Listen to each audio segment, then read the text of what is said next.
Bismillahirrahmanirrahim. Soon after discussing the family as a social institution, now we shall be moving ahead and discussing the political institution. कि political institution क्या होता है, इसके functions क्या हैं और किस तरीके से ये काम करता है. Political institution since it is cleared with the name कि ये पावर और अथॉरिटी को डील करता है. ठीक है. It is the setup of political activities that practices the responsibilities of controlling other institution. ये पॉलिटिकल इंस्टीट्यूशन एक सुपर इंस्टीट्यूशन कहलाता है. एक ऐसा सेटअप होता है जो कि एक ऐसा पॉलिटिकल एक्टिविटीज का सेटअप होता है जो कि रिस्पॉन्सिबल होता है तमाम दूसरे सोशल इंस्टीट्यूशंस को कंट्रोल करने में. यानी ये पॉलिसीज बनाता है, ये प्रोजेक्शंस बनाता है, ये प्लानिंग्स करता है, ये कॉन्स्टिट्यूशन बनाता है, ये गवर्नमेंट बनाता है, जिसका काम क्या होता है हर किसी को अपने रिस्पॉन्सिबिलिटीज असाइन करना, सोसाइटी को कंट्रोल करना, मतलब एजुकेशन को प्रमोट करना, इकोनॉमी को कंट्रोल करना. तो पॉलिटिकल इंस्टीट्यूशन पॉलिटिकल एक्टिविटीज का एक ऐसा सेटअप है जिसका काम क्या होता है कि तमाम दूसरे इंस्टीट्यूशंस को कंट्रोल करना. Political institution is the basic and super institution of the world. इस क्यों बेसिक इंस्टीट्यूशन कहा जाता है? Because in today's modern world, ठीक है, हम इस चीज को समझ सकते हैं कि no country is complete without political institution. ठीक है. Every country requires political institution for security, for safeguarding its interest, for having clear foreign policy and ultimately promoting good ties with the neighboring countries. तो it is very much important कि हमारे पास क्या हो, एक political institution हो. तो ये एक ऐसा इंस्टीट्यूशन होता है जिसका काम क्या होता है कि ये बेसिक भी है. यानी ये जो है ना, इसकी बुनियाद पर, इसकी वजह से आपके सारे मजीद जो सोशल इंस्टीट्यूशंस हैं उनकी स्ट्रेंथ और वीकनेसेस का अंदाजा लगाया जा सकता है. और ये सुपर इंस्टीट्यूशन इसलिए है क्योंकि ये सबसे इम्पोर्टेंट यही है. अगर ये आपका अच्छी तरीके से वर्क करेगा तो अल्टीमेटली आपका ओवरऑल जो इदारा है वो अच्छा काम करेगा. और अगर ये अपने फंक्शंस को सही तरीके से अंजाम नहीं देगा तो तमाम जो बाकी जो इदारे हैं उन सब पर असर पड़ेगा. ठीक है. ये भी यूनिवर्सल है. ठीक है. मुख्तलिफ किस्मों में, मुख्तलिफ फॉर्म में, मुख्तलिफ स्ट्रक्चर में हर जगहों पर पाया जाता है. ठीक है. प्रेजेंट एवरीवेयर इन कम्युनिटी और कंट्री. जैसे सिर्फ मिसाल के तौर पर हमारे पास डेमोक्रेसी है. ठीक है. चाइना में सोशलिज्म है. अच्छा, यूके में हमारे पास मोनार्की है. ठीक है. बादशाहत जो है, जापान में बादशाहत है. इसी तरीके से कहीं पर जो है ना, फॉर एग्जांपल डिक्टेटरशिप है. कहीं पर मुख्तलिफ किस्म के जो है ना गवर्नमेंट पाए जाते हैं. तो क्या है कि आप हर इलाके को देखे, हर मुल्क को देखे, वहां पर एक गवर्नमेंट का मैकेनिज्म मौजूद है. ठीक है. चाहे वो डेमोक्रेसी की सूरत में है, चाहे वो डिक्टेटरशिप की सूरत में है, चाहे वो मोनार्की की सूरत में है, चाहे वो किसी भी सूरत में है. तो ये भी यूनिवर्सल है नेचर में. ठीक है. It is present in various forms such as democracy, socialism etcetera. अभी ये यहाँ पर क्या होता है? In political institution, ideologies, responsibilities, duties, privileges, and rights of the individuals are determined by political system, and it is as old as of civilization. यानी क्या होता है? किसी भी माशरे में, ठीक है, जब तक आपका पॉलिटिकल इंस्टीट्यूशन स्ट्रांग नहीं होता, स्ट्रेंथन नहीं होता, तब तक आप अपने पॉलिटिकल इंस्टीट्यूशंस के जरिए से आप अपने रोल्स एंड स्टेटसेस को, अपने आइडियोलॉजीज को, अपनी रिस्पॉन्सिबिलिटीज को, अपनी ड्यूटीज को, अपने हुकूक को, जो बेसिक या फंडामेंटल ह्यूमन राइट्स हैं, उनको डिटरमाइन नहीं कर सकते. जो पॉलिटिकल इंस्टीट्यूशन होता है, वही पॉलिटिकल इंस्टीट्यूशन जो आपके राइट्स को प्रोटेक्ट करता है. तो वो प्रोटेक्टेड ह्यूमन राइट्स, वो प्रोटेक्टेड जो आपकी रिस्पॉन्सिबिलिटीज होती हैं, वो आपने अदा करनी होगी. मिसाल के तौर पर अगर आपकी अपॉइंटमेंट का तरीका होता है, ठीक है, मिसाल दे रहा हूं मैं आपको, तो जब भी गवर्नमेंट कोई गवर्नमेंट पोस्ट क्रिएट करती है, जॉब क्रिएट करती है, तो एक मैकेनिज्म होता है जिसे हम कहते हैं SNE. SNE में क्या होता है कि हर डिपार्टमेंट अपनी तरफ से प्रपोजल देता है कि भाई मुझे इतनी पोस्टों की जरूरत है, 1 to 15 की इतनी जरूरत है, 16 to 20 की इतनी जरूरत है. तो वो अपने चीजें लिखकर अपने फाइनेंस डिपार्टमेंट भेज देता है. फाइनेंस डिपार्टमेंट उसको services and general administration department भेज देता है. वो उसको चीफ सेक्रेटरी के पास भेज देता है, और चीफ सेक्रेटरी फिर उसको CM के साथ कंसल्टेशन करके या कैबिनेट के साथ कंसल्टेशन करके किसी, मिसाल के तौर पे वो उसकी अप्रूवल देते हैं। बजट इसी तरह पास करना होता है तो आपको पॉलिटिकल जो है ना लोग देते हैं। इसी तरीके से कहीं पर महंगाई होती है, फॉर एग्जांपल अगर कल पेट्रोल की जो कीमत कम हुई है तो वो भी पॉलिटिकल जो लीडर्स है, जो मिसाल के तौर पे वजीर आजम है तो वजीर आजम की अप्रूवल से हुआ। तो क्या होता है कि आप पॉलिटिकल जो इंस्टीट्यूशन है ये आपको आपके ड्यूटीज, आपके प्रिविलेजेस, आपके राइट्स सबको डिटरमाइन करने वाला कौन है, सबको लीगल या इलीगल कंसीडर करने वाला कौन है, पॉलिटिकल इंस्टीट्यूशन है। यानी आपका मुल्क एक कॉन्स्टिट्यूशन पे चलता है, वो कॉन्स्टिट्यूशन डिजाइन करने वाला कौन है, वो पॉलिटिकल इंस्टीट्यूशन है। ठीक है, तो political institute includes political behaviour. इसमें प्रेशर ग्रुप भी आ जाते हैं जो कि छोटे छोटे ग्रुप होते हैं जो सरकार पर जो है ना प्रेशर लेकर आते हैं। फॉर एग्जाम्पल आपने देखा होगा कहीं पर कोई जल से जलूस हो रहे होते हैं, ठीक है, वो प्रेशर ग्रुप बन जाता है। कहीं पर गवर्नमेंट के खिलाफ जो है ना वो अपोजिशन जो बैठी हुई होती है वो भी प्रेशर डाल रही होती है गवर्नमेंट पे, तो वो भी प्रेशर ग्रुप है। पब्लिक ओपिनियन है, मेरा और आपका जो है ना जो ओपिनियन है किसी के बारे में, वो भी एक पॉलिटिकल इंस्टीट्यूशन का हिस्सा है। हम किसे वोट देते हैं, किसे वोट नहीं देते, ये भी पॉलिटिकल इंस्टीट्यूशन का वो है। पर्सनल रिलेशंस अगर हमारे किसी के साथ हैं या कलेक्टिव बिहेवियर है, तो ये सारे पॉलिटिकल इंस्टीट्यूशन के अंदर आते हैं। So this is the introduction of political institution.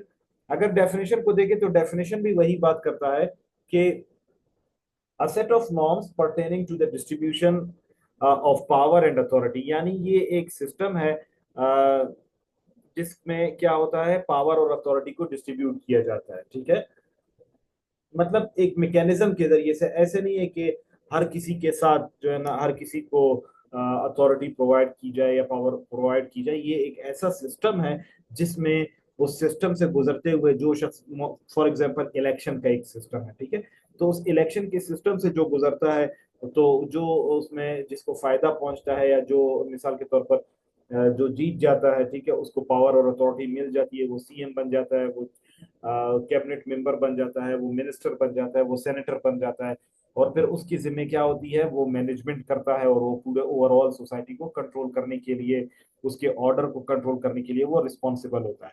On the other hand अगर कोई शख्स वो इस डिस्ट्रीब्यूशन ऑफ पावर के मैकेनिज्म को विन नहीं करता है, ठीक है, या मिसाल के तौर पर हमारे पास हम देखते हैं ना कि हमारे पास मोनार्की है सऊदीया में, तो वो एक फैमिली में चल रही है। अगर मिसाल के तौर पर किंग अब्दुल अजीज थे, तो उसके बाद जो है ना शाह सुलेमान या इस तरह के मोहम्मद बिन सुलेमान या इस तरीके से जो तमाम चल रहे हैं, ठीक है, तो उनकी उनको तभी मिलती है जब वो उस फैमिली का हिस्सा है। कोई बाहर वाला आकर उस किंगडमशिप पे कोई भी अथॉरिटी अपनी वो नहीं कर सकता। तो पॉलिटिकल इंस्टीट्यूशन का काम क्या होता है, ये नॉर्म्स के जरिए से होता है और ये पावर को डिस्ट्रीब्यूट करता है, अथॉरिटी को डिस्ट्रीब्यूट करता है। मिसाल के तौर पर आप आज टेस्ट क्लियर करते हैं, टेस्ट क्लियर करने के बाद आप इंटरव्यू क्लियर करते हैं, तो आपके जब ऑर्डर्स हो जाते हैं वो ऑर्डर आपको अथॉरिटी दे देता है। तो ये ऑर्डर आपको किस तरीके से मिला, इसको डिजाइन करने वाले कौन थे, वही पॉलिटिकल इंस्टीट्यूशंस थे। ठीक है, और वो जो पॉलिसीज आपको मिलती हैं, आपको जो अपना काम करने का जो वर्कआउट दिया जाता है, वो भी सारा इसी में होता है। देन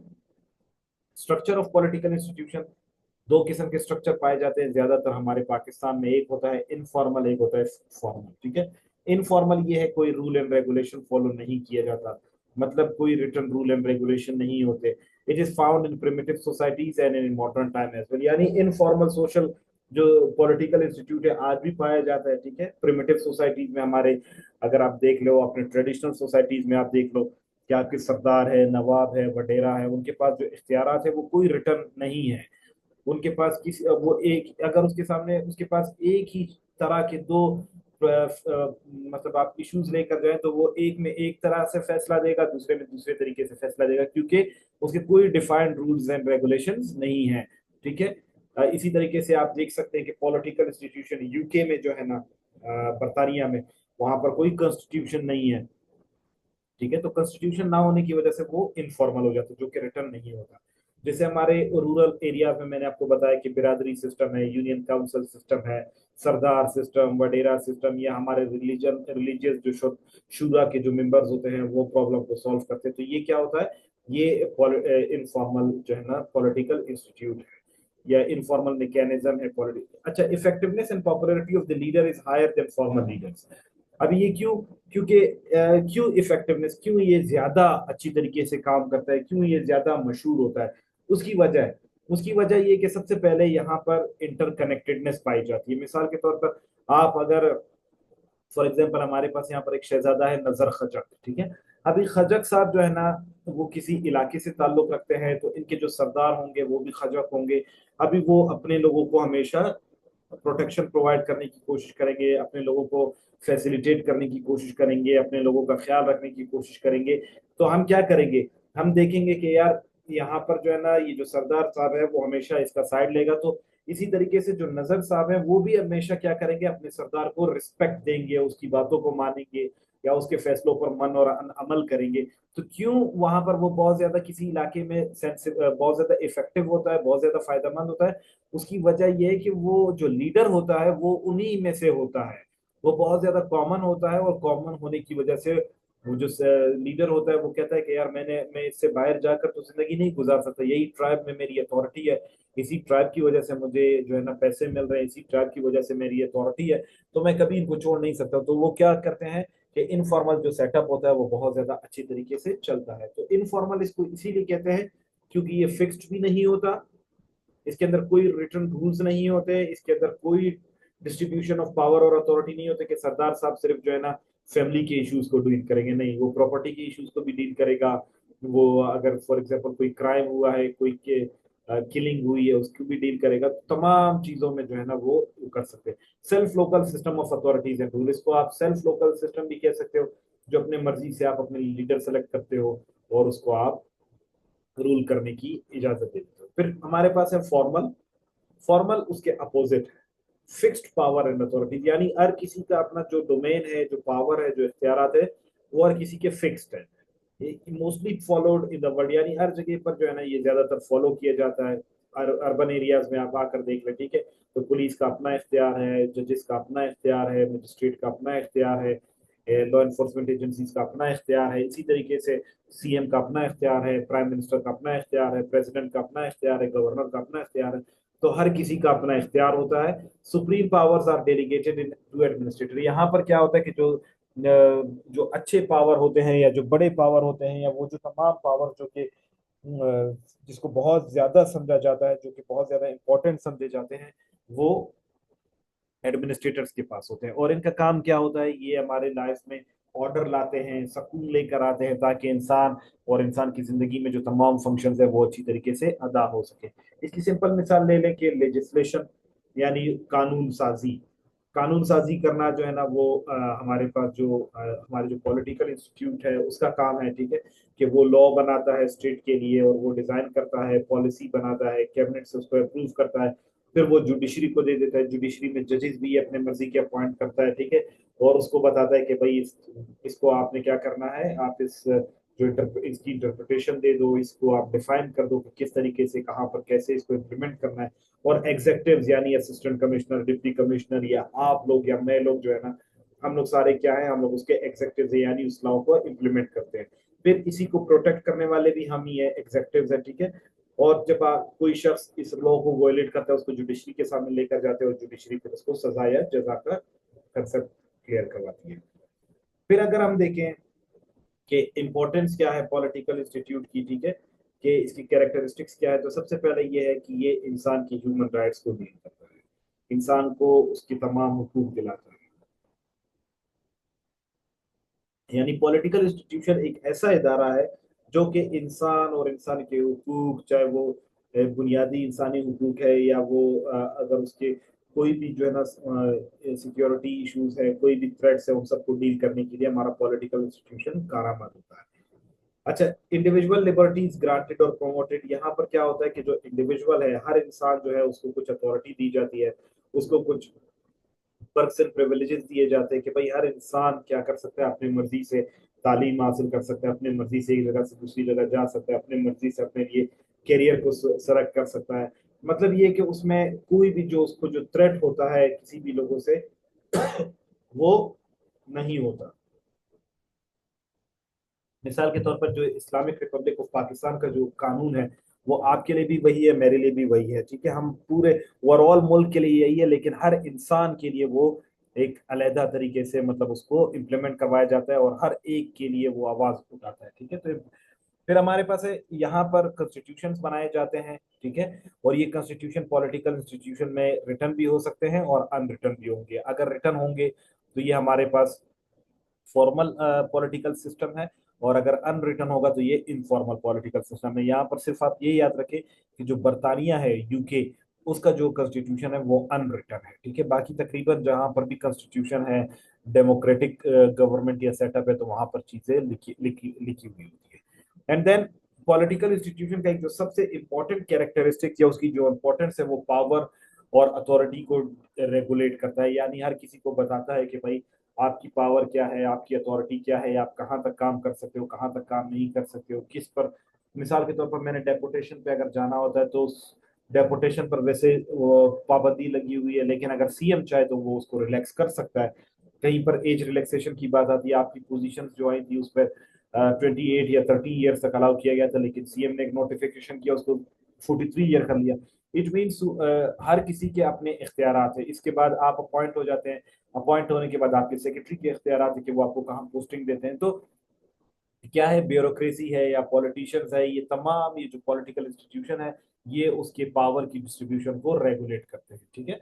और पॉलिटिकल एरेना के मुख्तलिफ ऑर्गन्स को रेगुलेट करना भी पॉलिटिकल इंस्टीट्यूट का काम है। यानी मिसाल के तौर पर इलेक्शन कमीशन ऑफ पाकिस्तान है, या और हमारे पास मिसाल के तौर पर इदारे हैं, जुडिशरी का इदारा है, ठीक है। हमारे पास जिस तरह अभी रिसेंटली हमारे पास इलेक्शंस हुए हैं, तो उसमें प्रिजाइडिंग ऑफिसर या रिटर्निंग ऑफिसर या इस तरीके से जो वोटर लिस्ट है या जो इनोमरेटर्स है, उन सबको डील करना, उन सबको गाइडलाइंस प्रोवाइड करना, उन सबको ट्रेनिंग्स प्रोवाइड करना, उनकी जो है ना स्क्रूटनी करना, डॉक्यूमेंट्स की स्क्रूटनी करना, ये तमाम किसका काम है, पॉलिटिकल जो है ना इंस्टीट्यूशन है उसका काम है। सेवरल रोल्स एंड स्टेटसेस, ठीक है, ये अक्सर इस तरह होता है कि पॉलिटिशियन जो होते हैं या पॉलिटिकल इंस्टीट्यूट जो होता है, ये भी हमें पैदाइश के साथ या जो है ना विदार कैपेबिलिटीज हमें मुख्तलिफ रिस्पॉन्सिबिलिटीज और जो रोल्स एंड स्टेटसेस है वो असाइन करते हैं। मिसाल के तौर पर कोई शख्स है, अगर वो, जैसे मैंने आपको बताया ना कि अगर वो किसी बादशाह के घर में पैदा होता है तो वो बादशाह तस्वर किया जाता है, फकीर के घर में पैदा होता है तो वो फकीर तस्वर किया जाता है।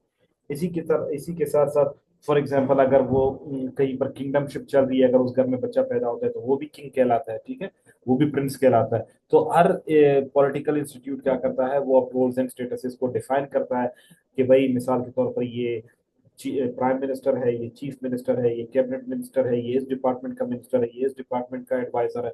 तो ये तमाम पॉलिटिकल इंस्टीट्यूट ही डिस्क्राइब करते हैं। फिर ये ब्यूरोक्रेटिक इन नेचर होता है। ब्यूरोक्रेटिक का नेचर का मुराद ये है कि इन सब में हायरकी ऑफ स्टेटसेस मौजूद है, मतलब हर एक जो है ना वो एक चेन के जरिए से काम करते हैं। चेन ऑफ कमांड होता है, डिसेंट्रलाइजेशन होती है, हायर अथॉरिटी होती है, फिर उसके बाद जो है ना लोअर अथॉरिटीज होते हैं। मिसाल के तौर पर मैं और आप सोशल वेलफेयर ऑफिसर्स हैं, हम अपने डिप्टी डायरेक्टर को रिस्पॉन्सिबल होंगे, डिप्टी डायरेक्टर डायरेक्टर को रिस्पॉन्सिबल होगा, डायरेक्टर जो है ना वो डीजी को रिस्पॉन्सिबल होगा, डीजी सेक्रेटरी को रिस्पॉन्सिबल होगा, सेक्रेटरी मिनिस्टर को रिस्पॉन्सिबल होगा, मिनिस्टर चीफ मिनिस्टर को रिस्पॉन्सिबल होगा, चीफ मिनिस्टर प्राइम मिनिस्टर को रिस्पॉन्सिबल होगा। तो ये क्या है, पॉलिटिकल जो सिस्टम है ये सारा क्या होता है, ब्यूरोक्रेटिक इन नेचर होता है। इट मेंटेन सोशल ऑर्डर और डिसाइसिव कंफ्लिक्ट। ये हमारे माशरे में जब भी डिसीजंस बनाए जाते हैं, पॉलिसीज बनाए जाते हैं, तो उन सब में इसका अहम किरदार होता है।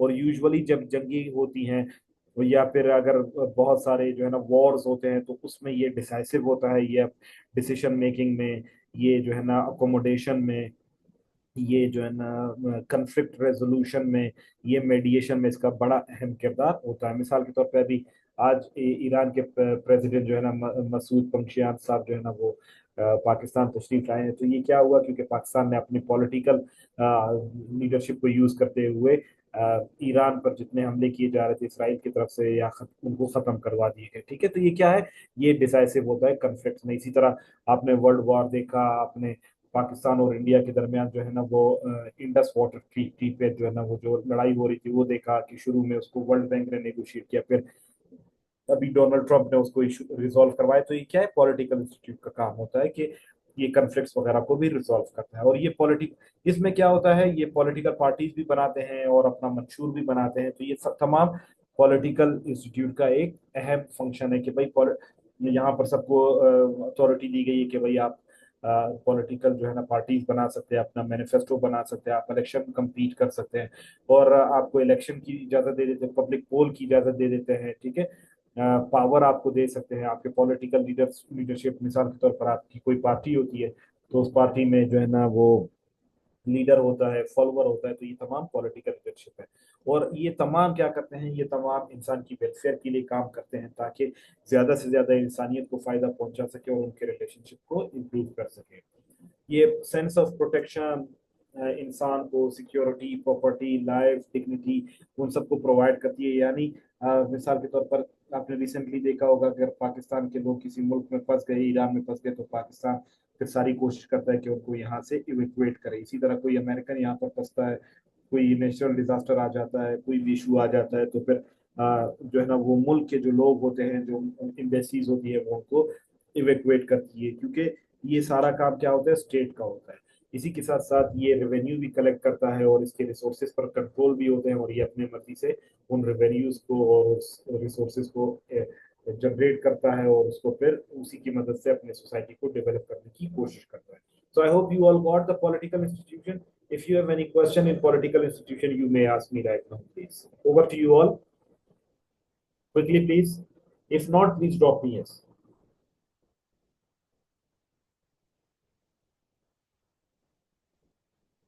जल्दी से प्लीज। चले अभी चलते हैं रिलीजियस इंस्टीट्यूशन की तरफ, मजहब की तरफ, ठीक है।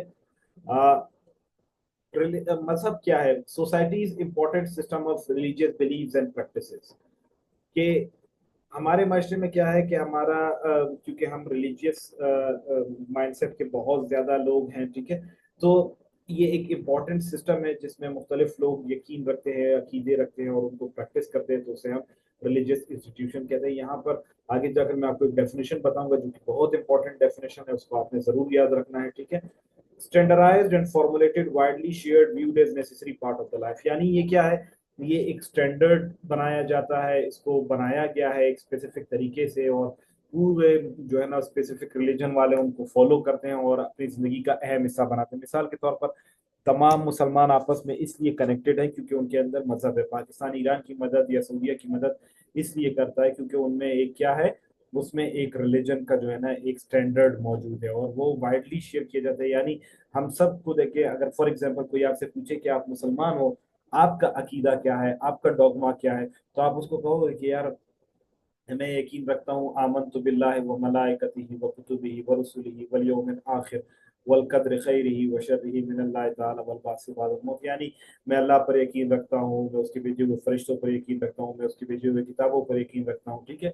खैर और शर उसी की तरफ से आता है, कयामत के दिन पर यकीन रखता हूँ। तो ये क्या है, ये हमारा, अगर मुसलमान दुनिया के किसी भी कोने में मौजूद है तो वो इस पर मन और अन जो है ना इस पर यकीन रखेगा और उस पर अमल करेगा। तो ये क्या है कि ये हमारे पास, ये हमारा जो है ना मजहब एक स्टैंडर्ड है और ये हमारी जिंदगी का अहम हिस्सा, अहम जुज समझा जाता है।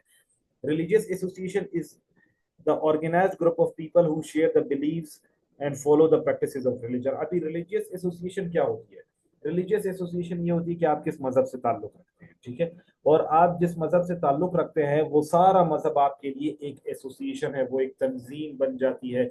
वो आप उसके साथ आप भी फीलिंग डेवलप कर देते हो जो कि वही मजहब या वही चीज फॉलो कर रहे हैं जैसे जिसे आप फॉलो कर रहे थे। रिलीजियस एसोसिएशन को समझने के लिए यहाँ पर मैं आप लोगों के सामने एक टर्म यूज करूंगा जिसे हम कहते हैं सेक्ट्स।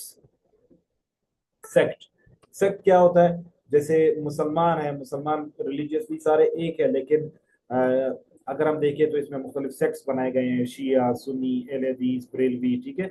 तो ये क्या है, हमारे पास सेक्ट है। अच्छा, इसमें एक चीज याद रखिएगा, एक टर्म है आपके हमारे सामने, कल्ट।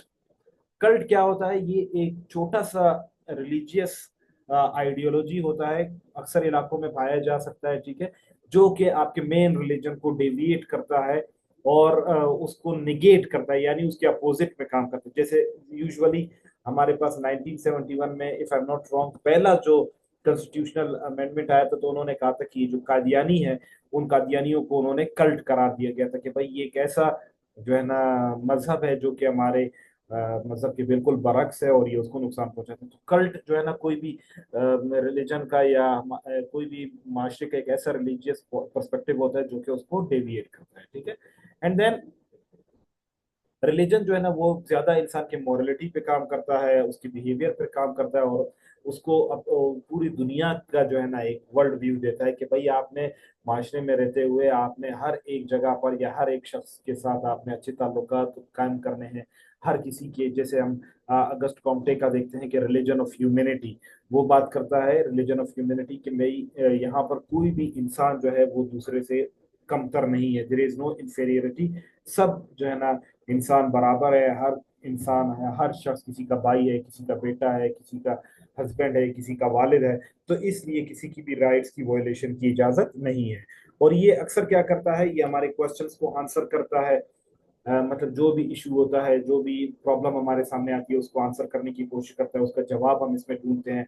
और ये हमें ईसाराना जज्बा देता है कि भाई आप क्या करो, आप इंसान की फलाह व बहबूद के लिए काम करो। जैसे अब्दुल सत्तार रेड्डी है, या जैसे हमारे पास चीपा है, या इस तरीके से मैं और आप किसी की खिदमत करते हैं, किसी के लिए जो है ना नेकी के लिए कोई काम करते हैं, तो ये हमारा मजहब ही हमें प्रमोट करते हैं कि यार ये सवाब की नीयत से मैं ये काम कर रहा हूँ। ठीक है। अच्छा, रिलीजन के अंदर सुपर नेचुरलिज्म भी आ जाता है, सेक्रेटनेस भी आ जाता है। मतलब आप हर चीज को आगे डेफिनेशन में मैं आपको बताऊंगा कि सेक्रेटनेस और सुपर नेचुरलिज्म क्या होती है। आपके हर रिलीजन में कुछ ना कुछ जो है ना सेक्रेट चीजें होती हैं जिसके साथ आप चीजों को लिंक करते हो। सुपर नेचुरलिज्म भी होती है, जैसे हिंदुइज्म इस चीज पर यकीन रखता है कि आप उसमें जो है ना वो सूरज सूरज जो है ना वो एक खुदा है, दरख्त एक खुदा है। तो सुपर नेचुरलिज्म भी हो जाता है, और सेक्रेटनेस जो है ना हर चीज मजहब में शामिल हो सकती है। There are super and super natural powers in every religion. मतलब हर मजहब में जो है ना सुपर पावर भी मौजूद है, सुपर नेचुरल पावर भी मौजूद होते हैं, डिपेंडिंग अपॉन देयर फॉलोशिप। अच्छा, रिलीजन में क्या होता है, रिलीजन में सबसे इंपॉर्टेंट चीज ये कि वो अपनी किसी खास खुदा पे यकीन प्रमोट करवाता है, उसमें एक इंसानियत प्रमोट करवाता है, और कोशिश करते हैं कि लोगों को नेकी की तरफ लेकर जाए। कोई भी मजहब दुनिया को उठाकर आप देख लें, कोई भी जो है ना इंसान को गुनाह की तरफ, बुराई की तरफ रागिब नहीं करता। ठीक है। रिलीजन के अंदर बहुत ज्यादा रिचुअल्स होते हैं, सेरेमनीज होते हैं, जिसकी मदद से लोग अपने आप में वी फीलिंग डेवलप करते हैं। जैसे मुसलमान नमाज अदा करते हैं, जुम्मे की नमाज अदा करते हैं, खुतबात होते हैं। इसी के साथ साथ हमारे पास मुख्तलिफ जो है ना ईद होती है, हमारे पास रमजान होता है। तो ये तमाम चीजें हमारे पास कल्चरल रिचुअल्स मौजूद है। Religion preserve valuable values of life, ये हमारे जो आइडियाज होते हैं उन सबको प्रिजर्व करता है। और ये हमें उस वक्त बहुत ज्यादा हेल्प करता है। अगर आपको याद हो, मैंने आपको दूसरे तीसरे लेक्चर में कल्चरल रेफ्यूज के बारे में बताया था, इमाइल खान का सुसाइड के हवाले से, कि it helps when people fail to achieve targets and start believing in religion and God. मतलब यूजुअली लोग क्या करते हैं, वो लोग जो मजहब पे ज्यादा यकीन रखते हैं तो उनको इतना ज्यादा मसला नहीं होता। ठीक है। फिर एंड देन डेफिनेशन में आप देखें तो religion is a believe that powers is superior to man which are believed to direct and control the course of nature and human life। वो कहते हैं कि ये एक ऐसा यकीन है कि जो सुपर पावर की जो पावर है वो इंसान से ज्यादा बड़ी है, इंसान से ज्यादा इम्पोर्टेंट है, इंसान का कोई इख्तियार नहीं है, और इनका काम होता है कि वो इंसान को रास्ता दिखाता है और उनके कंट्रोल करता है कि इंसान अपनी जिंदगी किस तरह गुजारे। ऑकबर्न कहता है कि religion is the attitude towards super human power, यानी जो अल्लाह की तरफ से जो अल्लाह के जो इख्तियारात है, अल्लाह के जो पावर्स है, ठीक है, उसकी तरफ किस किस्म का।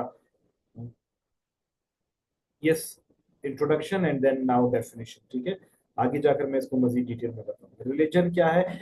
याद रखिए, मैं जो इंट्रोडक्शन बताता हूँ ना, वो इंट्रोडक्शन ही बहुत ज्यादा एक्सप्लेनेटरी होता है, ताकि आपका कंसेप्ट क्लियर हो। Clearing concept is very much important.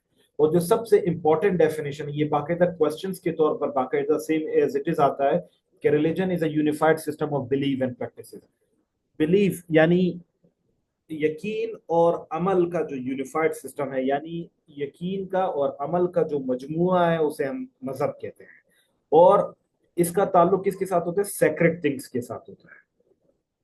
Secret हर मुकद्दस चीज को कहते हैं। मिसाल के तौर पर आपके लिए कुरान मजीद, हम सब के लिए कुरान मजीद, मस्जिद, खाना काबा, बैतुल्लाह, ठीक है, ये क्या है, सेक्रेट है। अच्छा, सिक्स के लिए, सिख लोगों के लिए आप देख रहे तो उनके लिए उनकी जो पगड़ी है वो, उनकी जो दाढ़ी है वो, या उनके उनके पास जो तलवार है वो उनके लिए क्या है, सेक्रेट है। क्रिश्चियंस को आप देख ले तो उनके लिए क्रॉस, उनके लिए चर्च, वो सेक्रेट है। तो ये क्या होता है, और सेक्रेट चीजें जो है ना, वो जो मुकद्दस चीज है उनको सेक्रेट कहा जाता है, और उसके बरक्स जो चीज हमारे लिए कॉमन होती है वो हमारे लिए प्रोफेन कहलाती है। फॉर इंस्टेंस, कुरान मजीद हमारे लिए सेक्रेट है, लेकिन इंग्लिश की किताब हमारे लिए प्रोफेन है। ठीक है। फिर हम देखते हैं एलिमेंट्स। हर मजहब में बहुत सारी चीजें होती है। सबसे पहला ही बिलीफ होता है, ठीक है। बिलीफ हर मजहब में होता है। Trades that are considered true without any logic, यानी मजहब एक ऐसी चीज है जिसपे बस आप लॉजिक को अगर आप देखो या ना देखो, बस उसको क्वेश्चन भी नहीं करते हैं और बस उसको सही समझा जाता है। यानी हर रिलीजन में बिलीफ मौजूद होते हैं, उनके अपने कल्चरल रिचुअल्स और सेरेमनीज होते हैं। जैसे मैंने आपको बताया था कि फातिहा होता है, खुतबा होता है, शादी ब्याह में निकाह होता है, ठीक है। सेक्रेट ऑब्जेक्ट्स भी हर मजहब के मौजूद होते हैं, जैसे बैतुल्लाह है, मॉस्क है, कुरान है, ठीक है। इसकी मदद से हम क्या करते हैं, अपनी रिलीजन को शो करते हैं। जैसे फॉर एग्जांपल आपके सामने क्रिश्चियन आता है तो आप उसको पहचान लेते हो, मुसलमान आता है तो आप उसको पहचान लेते हो। And in the very same way there are some symbols, मतलब आप हर मजहब को, हर पर्सनैलिटी जो है ना वो उसको प्रेजेंट करता है, ठीक है। और हर symbols are used to religious for religious objects and beliefs. It also gives meaning to human life. ठीक है। ये अजान जो है, अगर कोई शख्स अजान सुनता है, उसकी उसकी जो है ना इज्जत और तकरीम करता है, इसका मतलब है वो मुसलमान है, ठीक है। इसी तरीके से कोई भी मजहब देख ले तो अगर फॉर एग्जांपल किसी मजहब का झंडा है, जैसे गजवा बदर में, गजवा ओहद में मुसलमानों का झंडा था, उसको सल्यूट किया जाता था। या फिर जो है ना हम अल्लाह के सामने जब नमाज पर खड़े होते तो हम अपने हाथ जो है से जब अल्लाह अकबर कहते हैं, तो ये सब सारे क्या है, हमारे पास सिंबलिज्म है। यानी ये एक्शन या ये प्रैक्टिस ये बताते हैं कि ये बंदा मुसलमान है।